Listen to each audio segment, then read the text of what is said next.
Good evening, everyone. First and foremost, I apologize for not being able to speak in Tamil. I wish I could. But yes, firstly, thank you, Mr. Arun, for inviting me here today. The launch of the Digital Archive of Singapore Tamil Theatre to briefly share my initial responses to what is, without doubt, a very encouraging development, not only to Tamil theatre but also to Singapore theatre.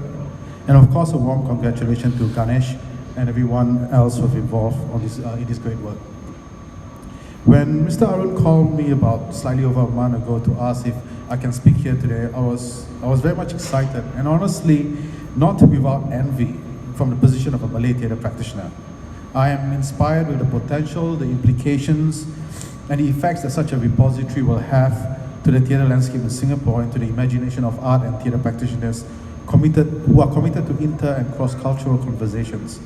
I had always thought that the Malay community would have a repository dedicated to Malay theatre much earlier actually, but it definitely seems that Tamil theatre has been able to attain the correct political will, leadership and vision and bid Malay theatre to it.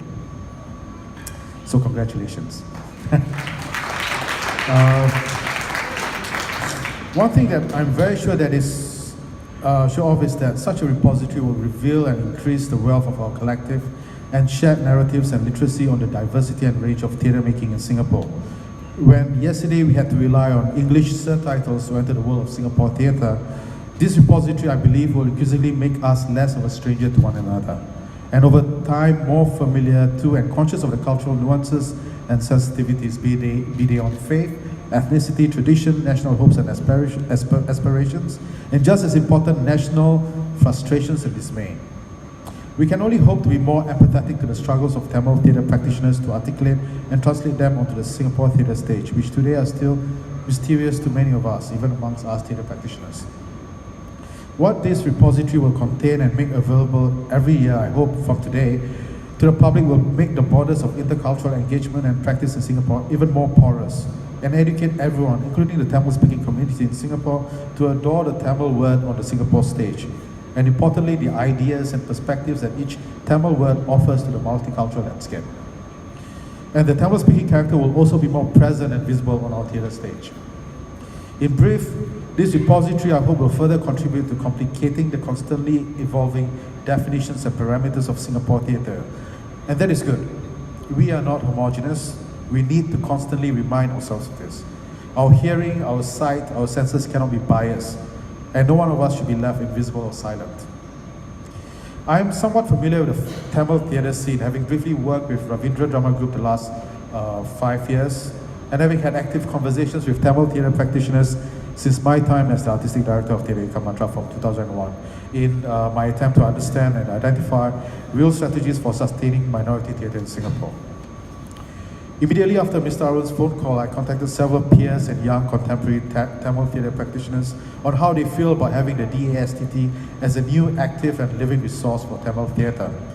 Now, what I gathered was a range of cautious optimism as well as measured reservation towards what the repository will mean to the development of Tamil theatre in Singapore.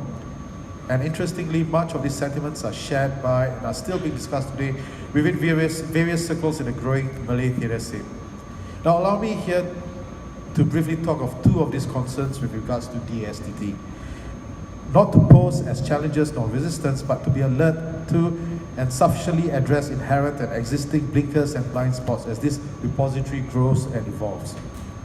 I should stress that these concerns are not for Tamil theatre alone to address and engage in isolation, but in active and close partnership with Malay theatre, Mandarin theatre, English theatre, or collectively known as Singapore theatre, which Tamil theatre is definitely a part of. Now, I don't have and I refrain from offering solutions or answers, for my conversations with my Tamil theatre colleagues are still ongoing. It will definitely benefit all of us if these concerns are openly and transparently discussed. I hope the DASTT will be acknowledged as an inter or cross-cultural collaboration from here on, and not the sole responsibility of the Tamil theatre community. This approach will also then apply to when in the near future maybe a DASMT or even a DASCT. Just imagine the possibilities, but I already hear rumblings as to why must there still be the CMIO segregation in Singapore theatre. But that's a discussion for another day. So, in no order of merit or urgency, the first concern is on the issue of accessibility and the sustainability of such a repository. Is there a crucial audience, and what would be this measure of criticality to ensure that the upkeep of this repository is sustainable? Who does the repository serve? Primarily the Tamil theatre community and students of Tamil theatre in Singapore and globally? The Tamil-speaking public? Does it include the state as well?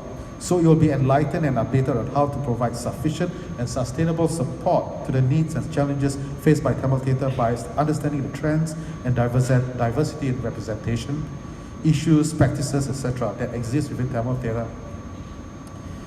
These are the same questions that we ask in Malay theatre, be it on the need for a similar repository or the whys of still doing theatre in the Malay language, in an increasingly unfamiliar Singapore landscape where we seem to be fighting a losing battle, justifying and rationalizing the need for the Malay language on stage. Where the minority language at times sounds so foreign and irrelevant to even native ears. Is such a repository merely a platform to document and archive products and residues of Tamil theatre? To be a museum, or should it be a living center for active conversations on how the past can evolve into the present? Conscious of its relevance, roles, and responsibilities to each changing times. How does and will such a repository also recognize the inevitable mixed marriages of cultures and languages on the Singapore theatre stage, where more local plays are written in 2 or more languages? Will the DASTT be able to include Tamil plays that are bi or multilingual? And how this redefines and redraws the parameters of Singapore Tamil theatre? I would argue that the repository or such repositories should have conversations on bilingual and multilingual theatre, as I have for Malay theatre, as increasingly we need to move away from the role of language as preserving identity and instead liberate ethnic language and allow it to struggle with the manifesting of ideas to a contemporary secular audience. Now, the second concern is on the space for diversity and inclusiveness in how the repository accepts, seeks, and makes available the content and materials. Now, in my discussions, both with my Tamil theatre peers, as well as the Malay theatre colleagues, there is a real desire, though admittedly in varying degrees, on a repository that is or will be unbiased, without judgment, where censorship is secondary to a commitment by the repository to defend and protect the inclusion of plays and even playwrights that have been red flagged as problematic. Example, the content and methodologies that are politically sensitive. For example, that there is an articulate and coherent recognition in the value of every contribution and of plugging gaps created by discriminating measures that will create amnesia within the community. Now, besides problematic plays and playwrights, what is or are the places of bilingual or multilingual scripts in the repository where the primary language is not Tamil, but the narrative is rooted in the Indian person's perspective or experience? And what about mediocre and bad plays, or those that have never been staged or published or both? Will there be a measure of quality by whose measures? Only good ones where many are mediocre?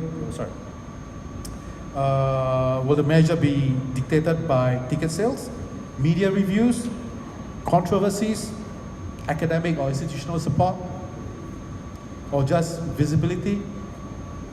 What I have also learned is that there are or may be playwrights and practitioners who have and will refuse to submit their works to such a repository for political factors or concerns such as censorship, for example.